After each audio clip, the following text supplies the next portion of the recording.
Okay.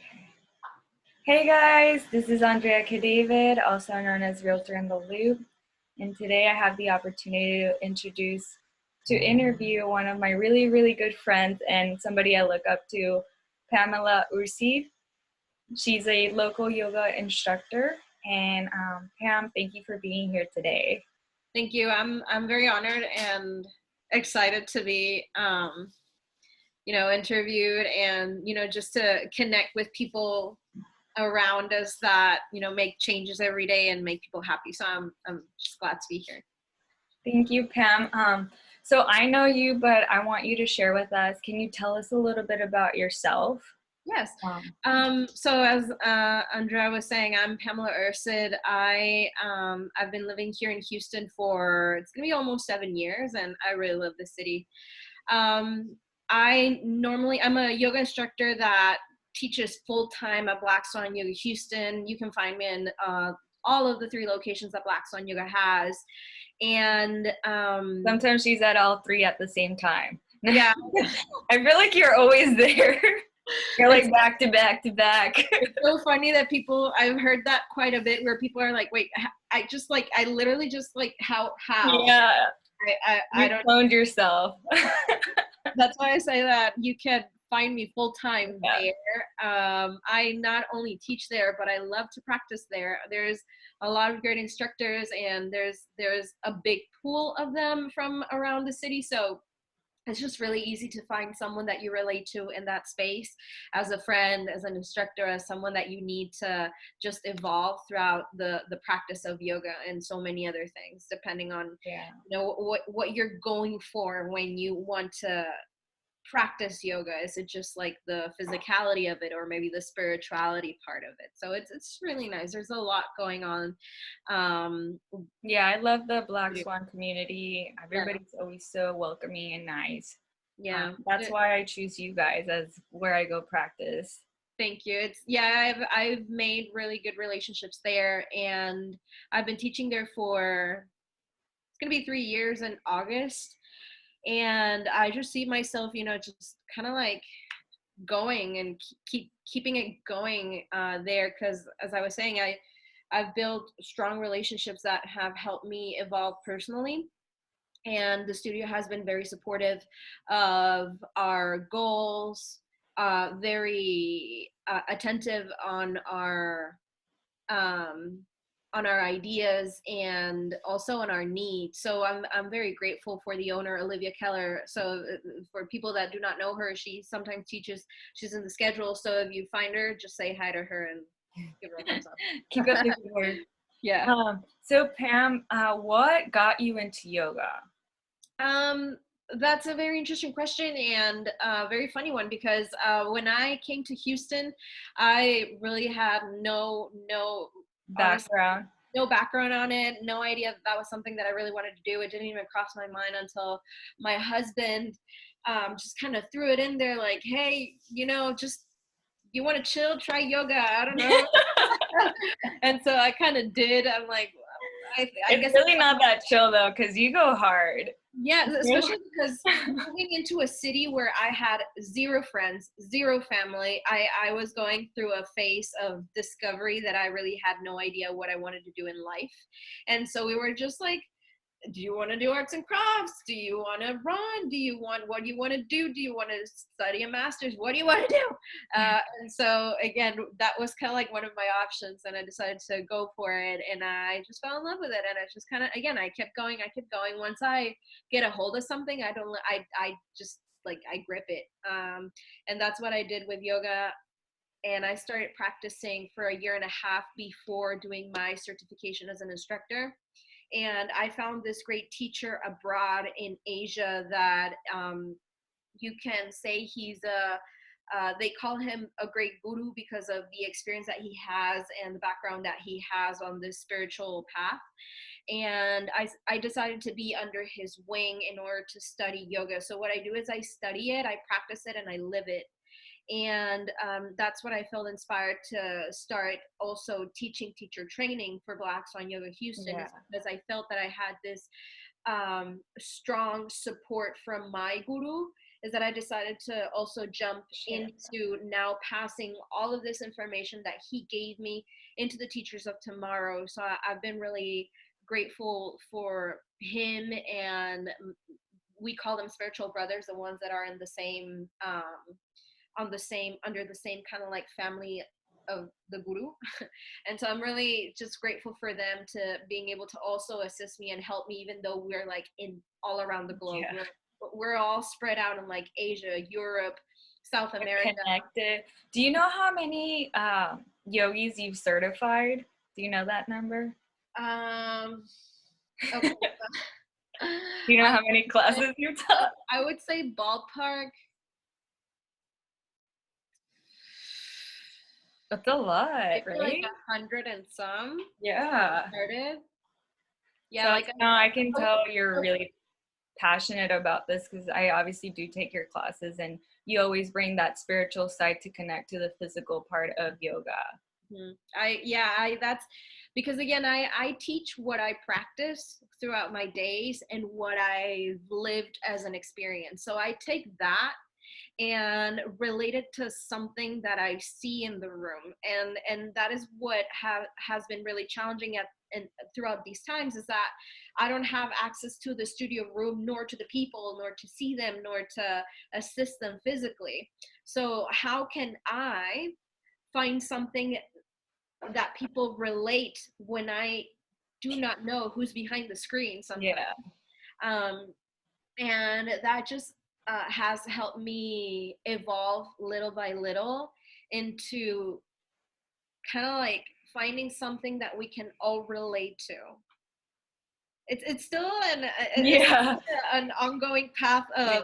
of growth, Adapting and and I don't changing. feel that I've nailed by all means, but I'm really happy to be able to experience it and to keep learning from it. Okay, so that's kind of like a challenge you're facing now is that you can't really see your the people that attend your classes. So with those challenges, what changes have you made with this new environment?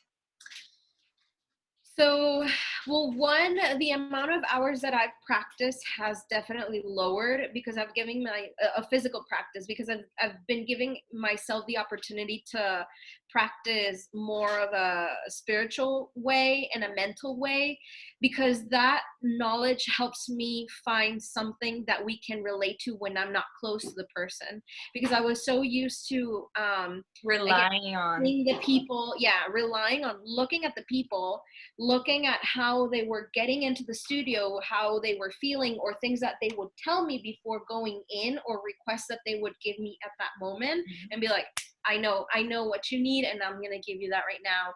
And I'm going to try to make it a global thing so whoever's in the space can relate to at some level.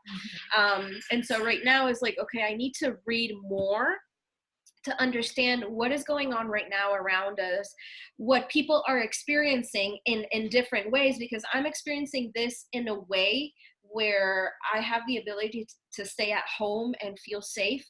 But there's maybe nurses that are signing into our class that only have that hour to do something for themselves. And we need to make it, worth their time and feel that they've been served in a spiritual way, in a mental way, that they can feel peace and they can go back to work and go serve. Now they serve those that are yeah. needing them.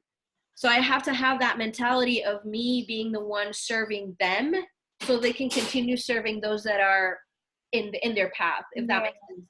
Yeah, no, that's beautiful. I love that. With so adjusting to your environment, tell us something positive that has come or outcomes as a result of the changes you've made. Like you said, connecting more spiritually. So what's something positive that has come out of that? Well, I've kind of definitely have gotten closer to people that for some reason I because of I used to be very busy with my schedule. So the only person that I would see the most would be my husband, and I would tell you that if I saw him 2 hours a day, that was like a lot. Uh, so now I have that ability to connect with those people, but truly connect with them, because we have time to talk. And you can talk with anyone no matter if they're with you in the space or not. And sometimes because you're not there with them, you have to really pay attention, Yeah. which is really ironic. No, I Yeah. agree. And When I you feel work like with, I've connected with friends in my audience so much more with what's happening. And I message everybody and ask them how they're doing, how they're holding up. And it yeah. gives you a chance to like really connect with them. Yeah, and ask them, is there something that I can do for you?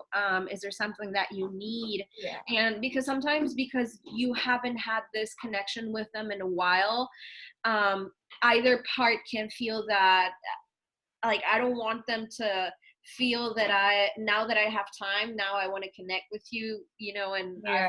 about you when I was super busy with my Yeah. life. And it's not bad. I feel that we also have to be adults about it. And it's not that now I have time, now I want to talk to you. It's just that life is giving us a chance to do things in a different way. And we kind of have to take that and run with it.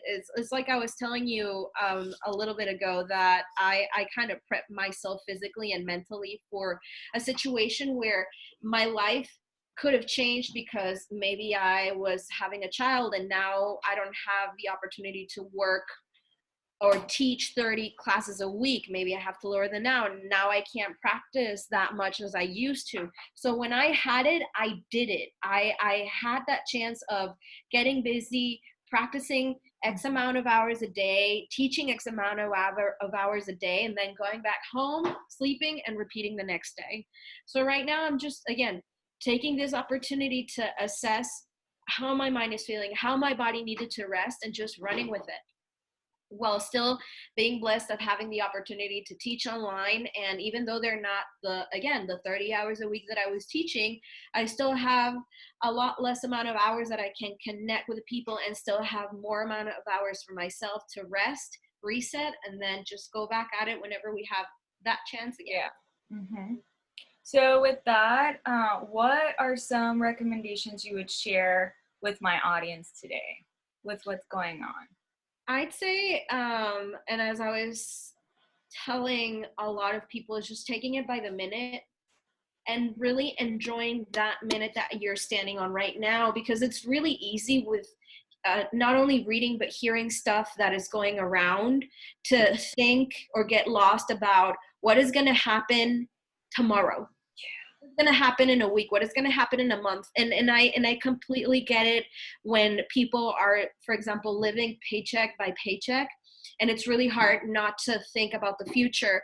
But even if you're in that situation, can you still just for a moment sit down, assess where you're standing at this second to live it, and then so you can strongly act for the minute that follows, and so on, if that makes any sense. Yeah, no, So, it does. so you're not just getting lost, and truly, if you're again just living paycheck by paycheck, live it, like truly live it.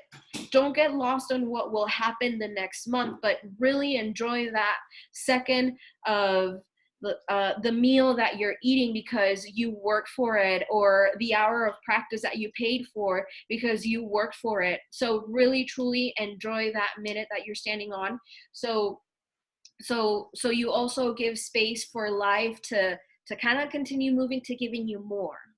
That's what I would say. Yes, no, that's great. I really appreciate that. And just to end things, where are there any projects you have coming up, or where should people be following you or checking you out on? Yeah, so thank you for that. So I'm really excited that I've partnered with the MFAH, the Museum of Fine Arts of Houston, and this Sunday, which is the 19th, yeah, Sunday 19th at 11 a.m., I'll be teaching an online class for them, and also in partnership with Black Swan Yoga Houston.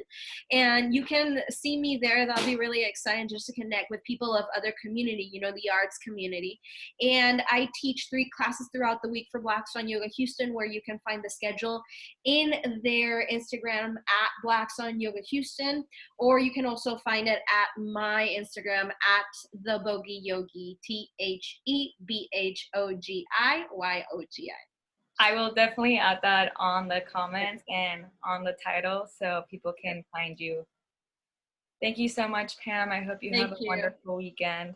Thank you so much for this, and I miss you, and I hope people still find a way to smile every day. I agree. I miss you too. Ciao, besitos.